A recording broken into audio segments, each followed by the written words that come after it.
दिवंगत दत्ता मेघेजी हे नागपूर वर्ध्यातच नव्हे, विदर्भातच नव्हे, तर एक महाराष्ट्राचं एक नेतृत्व होतं. त्यांच्या माध्यमातून सर्वसामान्य परिवारातील एक चेहरा, बहुजनांचा एक चेहरा, असा त्यांचा जो राजकारणाचा प्रवेश आहे हा भावणारा होता आणि दुसरीकडे प्रेरणादायी होता. त्यांच्या नेतृत्वात दीर्घकाळ राज्यात आणि खासदार केंद्रात या दोन्ही ठिकाणी त्यांना प्रतिनिधित्व करण्याची संधी मिळाली. शिक्षण हे वाघिणीचं दूध आहे, शिक्षण ही सेवा आहे, अशा स्वरूपाचा एक संदर्भ असताना किंवा समाजाची तशा प्रकारची अपेक्षा आणि पर्यायाने कुठेतरी होत असणारी उपेक्षा दूर करण्याच्या अनुषंगानं त्यांनी संस्थांचं विणलेलं जाळं हे देखील आपल्या देशाला, महाराष्ट्राला, समाजाला पुढे घेऊन जाणारं होतं. असं एक शून्यातून विश्व निर्माण करणारे कर्तृत्ववान, मितभाषी अशा स्वरूपाचे दत्ता मेघेजी यांचं जे निधन झालं त्याबद्दल मी दुःख व्यक्त करतो. त्यांचा कारकिर्दीतला बराच मोठा काळ हा भारतीय राष्ट्रीय काँग्रेस पक्षामध्ये गेला आणि त्याच्या देखील स्मृती या निमित्तानं मी त्या ताज्या करू इच्छितो आणि त्यांना काँग्रेस पक्षाच्या वतीनं, अखिल भारतीय काँग्रेस पक्षाचे अध्यक्ष खरगेजी, विरोधी पक्षनेते राहुल गांधी तथा तमाम महाराष्ट्र प्रदेश काँग्रेसच्या वतीनं मी त्यांना भावपूर्ण श्रद्धांजली, आदरांजली आणि भावांजली अर्पित करतो. आज संघ मुख्यालयावर मोर्चा आहे, एप्स्टीन फाईलच्या विरोधात हा मोर्चा आहे. काय वाटतं संघाची या संदर्भात काय भूमिका आहे, तुमची काय मागणी आहे? संघाशी असणारे काँग्रेसचे आमचे तीव्र जे मतभिन्नता आहेत त्या आपल्या ठिकाणी आहेत. मात्र मतभिन्नतेच्या शिवाय एक संवाद असला पाहिजे, सौहार्दता असली पाहिजे, ही महात्मा गांधींची जी शिकवण आहे आणि संविधानातलं समता, बंधुता, सामाजिक न्यायाच्या अनुषंगानं देखील आम्ही अनुसरण आमचं असल्यामुळे त्यांच्याशी टीका जरी आम्ही करत असलो तरी एक अपेक्षा त्यांच्याकडून व्यक्त करणं हा एक राजकारणातला भाग आहे. जसं आपल्याला माहितीच आहे की काँग्रेसने इथे ज्या जातीय दंगली झाल्या होत्या त्या मागच्या रमजान महिन्यामध्ये जातीय दंगलीच्या पार्श्वभूमीवर आम्ही नागपूर शहर काँग्रेस कमिटीच्या वतीनं एक मोर्चा हा रेशीमबाग या ठिकाणी आम्ही घेऊन जाण्याचा प्रयत्न केला होता आणि त्यावेळेस जो जळता महाराष्ट्र आहे तो शांत करा, जो जातीय द्वेष पसरण्याचं काम संघ करत आहे ते करू नये, अशा आशयाचा एक मोर्चा आमचा हा एक वर्षापूर्वी निघाला होता. एवढंच नव्हे तर 2 ऑक्टोंबरला अर्थात दसऱ्याच्या दिवशी संघाला 100 वर्ष पूर्ण होत असताना संघ बरखास्त करा आणि त्याची नोंदणी करून घ्या आणि संविधान जे आहे ते त्यानुसार आगामी वाटचाल ही संघाची असली पाहिजे. या अनुषंगानं नागपूरपासून सेवाग्रामपर्यंत तुषार गांधी यांच्या समेत देखील काँग्रेस पक्षानं एक पदयात्रेचं देखील आयोजन करण्यात आलं होतं. एवढंच नव्हे तर आमच्या युवक काँग्रेसने त्याच दिवशी संविधान देण्याचा देखील प्रयत्न हा रेशीमबागेत केला होता. या तिन्ही वेळेस आमचं म्हणणं जे शांततेच्या अनुषंगानं आहे, जे सौहार्दतेच्या अनुषंगानं आहे, जे सत्य आणि अहिंसेच्या अनुषंगानं आहे ते पोचवण्याचा आम्ही सातत्याने प्रयत्न केला, मात्र तो सफल झाला नव्हता. आज देखील आम्ही वंचित बहुजन आघाडीच्या समवेत तोच प्रयत्न या ठिकाणी आम्ही करत आहोत आणि यावेळेचे जे संदर्भ आहेत ते अधिक तीव्र झालेले आहेत. कारण संघ सातत्याने सभ्यता, सज्जन आणि सत्य विकृती बाजूला ठेवून एक तथाकथित संस्कृती सांगण्याचा प्रयत्न करतात आहे. मात्र देशाचे पंतप्रधान हे एका विकृत प्रकरणामध्ये अडकलेले आहेत. त्यांचं नाव जे आंतरराष्ट्रीय पातळीवर येत असताना भारतात सगळी तो विषय दाबण्याचा प्रयत्न होत आहे आणि एप्स्टीन फाईलसारख्या अत्यंत गंभीर विषयामध्ये थेट स्वरूपामध्ये नरेंद्र मोदी यांचं नाव आंतरराष्ट्रीय स्तरावर येणं हे भारत म्हणून अत्यंत अपमानास्पद आहे. एवढंच नव्हे तर या सर्व दबावापोटी कुठेतरी अमेरिकेचं ट्रेड डील देखील करण्याचा प्रयत्न त्यांनी जो केला आहे तो देखील अत्यंत निषेधार्ह आहे. त्यामुळे सातत्यानं नैतिकतेचा ढिंडोरा पेटणाऱ्या राष्ट्रीय स्वयंसेवक संघाने नरेंद्र मोदी यांचा राजीनामा घ्यावा अशा स्वरूपाची आमची आजची ही मागणी आहे आणि या मागणीच्या सोबतच जो द्वेष पसरवण्याचं काम आपल्या देशात जे मोठ्या प्रमाणावर सुरू आहे तिथे संवादता निर्माण करणं, संविधान जे आहे ते सर्वोपरी समजणं हा आजच्या आमच्या एकंदरीत मोर्चाचा आशय आहे. तुमच्या मोर्चाला पोलिसांना परवानगी नाकारली आहे, फक्त संविधान चौकातच सभा घेण्याची परवानगी दिलेली आहे. काय इथून पुढे महाराष्ट्रातला आणि भारतातला पोलीस आणि एकंदरीत केंद्रातलं आणि राज्यातलं गृह खातं जे आहे हे कुठल्याही गोष्टीचा आपण जेव्हा प्रोटेस्ट करतो किंवा एक सत्य मांडण्याचा प्रयत्न करतो तेव्हा चिरडून टाकण्याचा प्रयत्न सातत्याने होत आहे. ये पुलिस हमसे डरती है, ये सरकार हमसे डरती है, पुलिस को आगे करती है, अशा प्रकारच्या ज्या आम्ही घोषणा देतो त्या घोषणा या विनाकारण आणि चुकीच्या नाहीत. आम्ही जो मोर्चा काढतोय ते आमचं म्हणणं मांडतोय. कुठेही हिंसेचा आधार किंवा काही शेलक्या भाषेच्या अनुषंगानं काही विचित्र पद्धतीने आम्ही वागणार नसून आमचं जे म्हणणं आहे भारतीय नागरिक या नात्यानं आणि त्याची नैतिक जबाबदारी ही संघाने जरूर स्वीकारली पाहिजे. नुसते नैतिकतेचे धडे देऊन किंवा नुसत्या कुठे शाखा भरून हे होणार नाही, तर प्रत्यक्षामध्ये जे मोदी पंतप्रधान झाल्यानंतर भेटायला आले त्यांच्याशी त्यांनी सांगितलं की मी संघामुळे आहे. भले ते मधात 11 वर्ष गायब झाले असतील, 11 वर्षानंतरही पुन्हा आले, 75व्या वर्षी रिटायर्ड व्हा सांगितलं, मोदींनी ऐकलं नाही, अलबत्ता तो भाग निराळा. मात्र संघाने या संदर्भात मोदींच्या विचित्र विकृत नेतृत्वाच्या संदर्भात भूमिका स्पष्ट केली. करीता आमचा हा मोर्चा आहे हे आधीच आपल्याला सांगितलं. मात्र पोलीस हे साधा जो संवाद आहे देशांतर्गतला हा होऊ देत नसेल आणि आमची रास्त लोकशाहीची मागणी जर पूर्ण करू देत नसेल तर याचाच अर्थ असा आहे की महाराष्ट्राचे मुख्यमंत्री आणि गृहमंत्री देवेंद्र फडणवीस यांचा दबाव पोलीस यंत्रणेवर आहे. आणि हे पहिलं नागपूरचं प्रकरण आहे, पण खरात प्रकरणातही बघतोय. खरात प्रकरणामध्ये तर हसावं कराडावं अशा प्रकारची परिस्थिती आहे. दस्तर खुद्द मुख्यमंत्री म्हणता आम्ही प्रकरण बाहेर काढलं. अरे होऊ कसं दिलं प्रकरण? तुम्ही या महाराष्ट्राचे गृहमंत्री मागच्या 5 वर्षाच्या काळात होता, नंतरच्या 2.5 वर्षाच्या काळात होता, आताही देखील आपण गृहमंत्री आहे आणि आपण आपल्या कारकिर्दीत हा अशा स्वरूपाचे खरातसारखे विचित्र विकृत हे सेक्स स्कॅन्डल महाराष्ट्राचं एप्स्टीन फाईल हे घडतं तेव्हा तुम्ही झोपा काढत होते का? त्यांना असा दावा करत असताना वास्तविक पाहता कुठेतरी गृहमंत्री या नात्यानं लाज वाटली पाहिजे. तुर्तास आजचा मोर्चा आमचा होऊ न देणं म्हणजे पोलिसांचं सदरक्षणार्थ आणि खलनिग्रहणार्थ ही जी भूमिका महाराष्ट्राचं ब्रीदवाक्य पोलिसांचं आहे याच्या अगदी उलटे ते वागत आहेत. आणि खलत्वाचं संरक्षण अर्थात राष्ट्रीय स्वयंसेवक संघाचं संरक्षण हे कुठेतरी करत आहे. आणि संविधानाच्या सज्जन प्रवृत्तीने आम्ही जे हाक देत आहोत ती कुठेतरी थांबवण्याचा, चिरडून टाकण्याचा प्रयत्न पोलीस करत आहे. मात्र आमचा कार्यक्रम आम्ही सुनिश्चित केलेला आहे आणि आमची मोर्चाची सूचनाही दिलेली आहे. आम्ही माध्यमांनाही दिली, पोलिसांनाही त्याचा प्रकारचा अर्ज दिला आहे. आम्ही सविनय आमचा हा जो भूमिका आहे ही मांडण्याच्या अनुषंगाने संपूर्ण प्रयत्न करणार आहोत. मुख्यमंत्री या संदर्भात म्हणाले काल की काँग्रेसला माहीतच नाही की ते कशाचा मोर्चा काढताय आणि कुठे मोर्चा काढताय, त्यामुळे फक्त माध्यमांमध्ये आणि चर्चेसाठी हा सगळा खटाटोप आहे. मुख्यमंत्र्यांच्या भूमिकेकडे तुम्ही कसं बघता? मुख्यमंत्र्यांचा जो एक अहंकार आहे तो प्रत्येक शब्दातून तो टपकतो. जी काही माहिती आहे, जे काही ज्ञान आहे ते फक्त माझ्याजवळच आहे. इतर महाराष्ट्रातल्या कोणत्याही माणसाजवळ ज्ञान नाही. ते निर्बुद्ध आहेत, बिंडोक आहे अशा स्वरूपाची त्यांची मागणी आहे.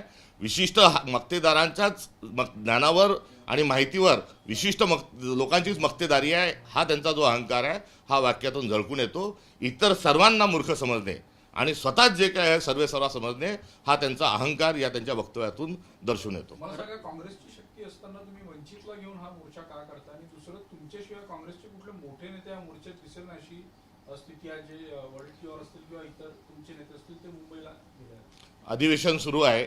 सर्वांच्या काँग्रेसच्या एकंदरीत या मोर्चाला पाठिंबा आहे. आज 23 तारीख शहीद भगतसिंग सुखदेव राजगुरू यांना फाशी दिलेल्या दिवशी त्यांची शहादत देखील आज कुठेतरी या मोर्चाच्या अनुषंगाने प्रेरणा आहे. लोकसभेमध्ये संसद चालू असताना आणि विधानसभा चालू असताना हा मोर्चा मुळात काढलेला आहे. त्यामुळे आमचे बरेचसे नेते हे विधानसभेमध्ये आजच्या मोर्चाच्या अनुषंगाने माहिती त्या ठिकाणी सांगतील.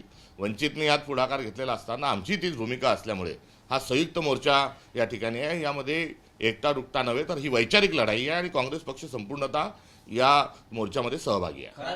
पण आधी आता मोर्चाच्या ठिकाणी पण वंचितचे झेंडे जास्तीत काय काँग्रेसचे फक्त नाही, हा राजकीय हा वंचित आणि काँग्रेस यांचं समीक्षा किंवा काँग्रेसच्या अंतर्गतची समीक्षा मला असं वाटतं इथे गैरलागू आहे. जो मुद्दा आहे की आम्ही संघ कार्यालयावर जात आहोत हा मुद्दा महत्त्वाचा आहे आणि यामध्ये तू मोठा का मी मोठा अशी अजिबात करण्याची आवश्यकता नाही. देश अडचणीत आलेला आहे आणि देश अडचणीत आलेला असताना मूळ मुद्द्याकडेच मला असं वाटतं की लक्ष तिथे वेधणं हे आवश्यक आहे. परवानगी नाकारली असल्यामुळे तुमची भूमिका काय असणार? नाही, परवा जाण्याचा आम्ही तिथे जाण्याचा प्रयत्न करू. आम्ही जात असताना आमचा तो अधिकार आहे आणि पोलीस जी आहे ही परवानगी देत नाही याचा अर्थ त्यांच्यावर मुख्यमंत्र्यांचा दबाव आहे. राज्यामध्ये ज्या पद्धतीने एप्स्टेन फाईल, राज्यामध्ये जे एक मिनी एप्स्टेन फाईल सापडली आहे त्याचा पाठपुरावा सोडून दुसऱ्याच एप्स्टेन फाईलच्या मागे लागली अशी कुजबूज तुमच्या पक्षामध्ये? भारतीय जनता पक्षाला नेहमी अशा प्रकारचे डायव्हर्शनचे नेरेटिव्ह फिक्स करण्याचा अधिकार आहे आणि अधिकार नव्हे तर ते त्यांची मोठी सापरेंडी आहे. मूळ एप्स्टीन फाईलवरून लक्ष भडकवण्याकरता त्यांनी केलेला हा कांगावा असावा. मात्र आंतरराष्ट्रीय स्तरावरचं एप्स्टीन फाईलला कुठेतरी राज्यामध्येही आता पेव फुटलेलं आहे. त्यामुळे ही जी कडी आहे ही आंतरराष्ट्रीयवरून ही राज्यामध्ये जी जात असताना आता ट्रम्प आणि एकंदरीत फडणवीस आणि नरेंद्र मोदी हे एकी थालीचे चट्टेबट्टे आहेत का, या अनुषंगानं चर्चा आगामी काळात झालेली दिसेल.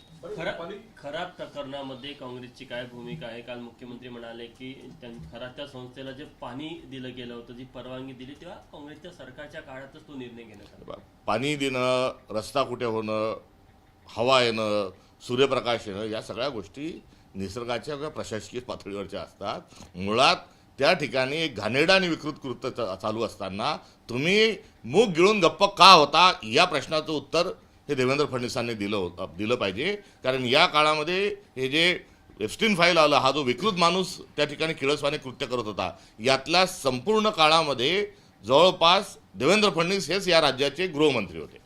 बरं, रुपाली चाकणकर यांनी जो राजीनामा दिला तो नैतिकतेच्या आधारावर दिला असं काल मुख्यमंत्र्यांचं म्हणणं होतं. त्या पदावर आहेत, महिलांचं ते प्रकरण होतं, त्यांनी काही तुमचं क्रेडिट नाही असं त्यांचा एकूण अर्थ होता. नाही, कोणाचं क्रेडिट आहे हा भाग अलबत्ता निराळा, हा काही क्रेडिट घ्यायचा विषय नाही.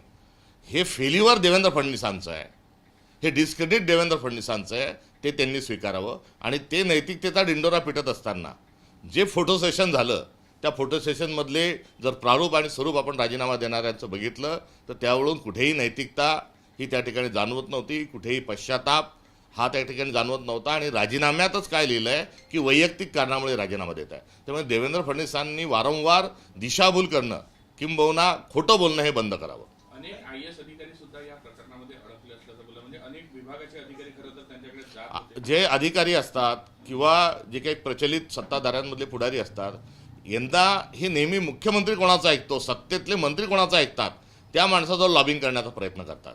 त्यामुळे अशा IAS आणि सगळ्या अधिकाऱ्यांच्या किंवा खालच्या अधिकाऱ्यांचं लॉबिंग हे खरातांच्या माध्यमातून फडणवीसांकडे किंवा एकनाथ शिंदेकडे सुरू होतं का, या गोष्टीची वास्तविक पाहता चौकशी व्हायला हवी. एप्स्टीन फाईल संदर्भामध्ये तुमच्या पक्षामध्येच एक वाक्यता नाहीये. पृथ्वीराज चव्हाण हे गेल्या 2 महिन्यापासून एप्स्टीन फाईल संदर्भात बोलत आहेत आणि पुराव्यानिशी त्यांचा अभ्यास आहे, अमेरिकेत राहिलेले आहे. तुमची भूमिका वेगळी आहे, नाना पटोलेंची भूमिका वेगळी आहे. त्यामुळे एप्स्टीन फाईल काँग्रेस पक्ष नाही, एकत्र बिलकुल नाही. यामध्ये हा अजिबात कुठेही हा नवीन नये शोध लावू नये ही माझी आपल्याला विनंती आहे. एप्स्टीन फाईलच्या अनुषंगानं जे पृथ्वीराज चव्हाण बोललेले आहेत, हा त्यांचा अभ्यास आहे, हेच सर्वांचं म्हणणं आहे. एवढंच नाही तर अखिल भारतीय काँग्रेस कमिटीचे आमचे जे प्रवक्ते आहेत, त्यांनी एप्स्टीन फाईलच्या अनुषंगानं प्रेझेंटेशनच्या अनुषंगाने प्रेस कॉन्फरन्स घेतलेली आहे.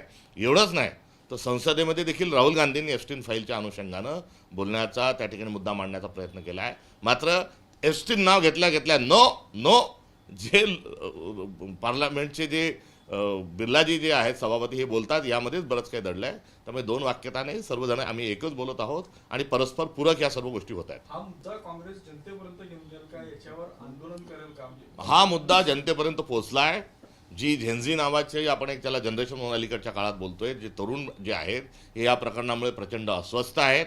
नागरिकांपर्यंत देखील याच्या ज्या चर्चा आहेत ह्या मोठ्या प्रमाणावर रंगतात आहे. त्यामुळे जो सभ्यतेचा बुरखा हा मोदींच्या आणि त्यांच्या सर्व पाठीराख्यांचा आहे, हा लवकरच फाटल्याशिवाय राहणार नाही. एकीकडे हा एप्स्टीनच्या बद्दल मोर्चा निघत आहे, पण सगळ्यात गहन विषय म्हणजे कमर्शियल गॅसची महागाई किंवा जागतिक स्तरावर जे तेलाचं संकट, हे सगळे सर्वसामान्यांना धरून विषय असताना या विषयावर मोर्चा निघतो. हा देखील सर्वसामान्यांच्याच अनुषंगानं अत्यंत महत्त्वाचा एक मुद्दा कुठेतरी आहे. आणि हा मुद्दा जो आहे हा काही वेगळं देशात चालू असताना वेगळं करण्याचा अजिबात विषय नाही. मुळात आपली जी सुरक्षा आहे, म्हणजे जे इंधनाची जी सुरक्षितता आहे, या सुरक्षिततेची पाळंमुळं कुठेतरी एप्स्टीन फाईलची हे अडकलेले आहेत. अमेरिकेच्या दबावामध्ये भारताचे पंतप्रधान काम करतात हे आरोप आम्हाला जर करावं लागत असतील, नरेंद्र सिलेंडर म्हणावं लागत असेल, नरेंद्र गायब सिलेंडर गायब म्हणावं लागत असेल, तर देशाचे पंतप्रधान हे एप्स्टीन फाईलच्या दबावामध्ये काम करत असल्यामुळे यातून ही कोंडी फुटलेली नाही असं देखील आपल्याला म्हणण्याची आज ही वेळ आलेली आहे. त्यामुळे आपल्या देशाचे पंतप्रधान इंधनाच्या तुटवड्याच्या अनुषंगानं किंवा एकंदरीत इंधन पुरवठा खंडित झाल्याबद्दल कुठेही बोलत नाही. आणि वास्तविक पाहता देश म्हणून एकत्र घेण्याची जी प्रक्रिया आहे ती करताना आढळून येत नाही. यामध्ये सर्व काही आपल्याला दबाव हा नरेंद्र मोदींवरचा आढळून येतो. एप्स्टीन फाईल संदर्भात पृथ्वीराज चव्हाण खूप कॉन्फिडेंट होते आणि मराठी पंतप्रधान देशाला मिळणार असं त्यांचं विधान होतं. आता मराठी माध्यमात मिळणार ते मोर्चापर्यंत, म्हणजे काही जोपर्यंत नाही, हे- अपेक्षा वाटत, तुम्हाला ही अपेक्षा वाटत होती तेवढी काही एप्स्टीन फाईलचा बॉम्ब काय फुटलेला दिसत आगे आगे देखो क्या होता है, कारण एप्स्टील फाईलमध्ये बरंच काही आपण सर्वजण जाणतो आणि आता त्यातले काहीच अंश हे बाहेर आलेले आहेत. मूळ मुद्दा हा आहे की याच्यात ज्यांच्यावर आरोप झालेले आहेत, आपण पेट्रोलियम मंत्री आणि पंतप्रधान, हे याबद्दल चुप्पी साधून आहेत. आंतरराष्ट्रीय स्तरावर ज्यांचे ज्यांचे नाव आहे त्यांनी राजीनामे दिले आहेत, माफी मागितलेली आहेत. मग ते बिल गेट्स असो, त्यांनी देखील सत्य स्वीकारत असताना काही गोष्टी कबूल करत असताना त्या संदर्भात माफी व्यक्त केलेली आहे. ब्रिटनचे जे राजघराण्यातले आहेत त्यांना अटक झालेली आहे. देशभरात अनेक मंत्र्यांनी राजीनामे दिले आहेत.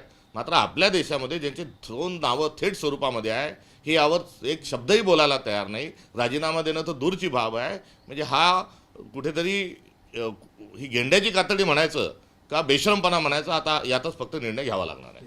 थँक्यू. आम्ही हा वंचित आघाडीच्या सोबतच आमचा हा मोर्चा आहे आणि अलीकडच्या काळामध्ये 2024 नंतर काँग्रेस पक्षाने नवीन मित्रपक्ष म्हणून ज्या पक्षांच्या सोबत पक्ष जोडले आहेत, त्यामध्ये वंचित बहुजन आघाडी हा काँग्रेस पक्षाचा मित्रपक्ष म्हणून आम्ही स्थानिक स्वराज्य संस्थांच्या निवडणुकीमध्ये सामोरं गेलो. महादेवराव जानकर साहेबांचा राष्ट्रीय स्वतंत्र पक्ष जो आहे त्या पक्षाला देखील आम्ही त्यांच्यासोबत घेतलो. एवढंच नाही तर बहुजन आघाडी जी आहे, बहुजन विकास आघाडी जी आहे, त्याचे प्रकाश अण्णा शेंडे हे देखील नवे आमचे मित्रपक्ष झालेले आहेत. त्यामुळे आंबेडकरजींचा वंचित आघाडी हा काँग्रेसच्या अनुषंगानं कुठेतरी आम्ही मित्रपक्ष आणि समविचारी म्हणून त्या पक्षाकडे बघत आहोत. थँक्यू. हिंदी बताइए, हिंदी थोडक्यात सर हिंदी बताइए, एप्स्टीन फाइल को लेकर राष्ट्रीय स्वयंसेवक संघ के मुख्यालय पे आंदोलन कर रहे हैं आप, तीसरा ये आंदोलन है पूरे 1.5 साल में। जी, नैतिकता का ढिंडोरा पीटने वाली राष्ट्रीय स्वयंसेवक संघ एप्स्टीन फाइल्स जैसे संगीन मामले पे चुप्पी साधे हुए है. जब नरेंद्र मोदी देश के पंतप्रधान बने तो उन्होंने उसका पूरा बनने का जो श्रेय है वो संघ को दिया था. अब संघ ने वो जिम्मेदारी का निर्वाह करते हुए उनसे इस्तीफा लेना चाहिए. ये मांग के लिए हम संघ कार्यालय पे जा रहे हैं. एबीपी माझा, उघडा डोळे बघा नीट.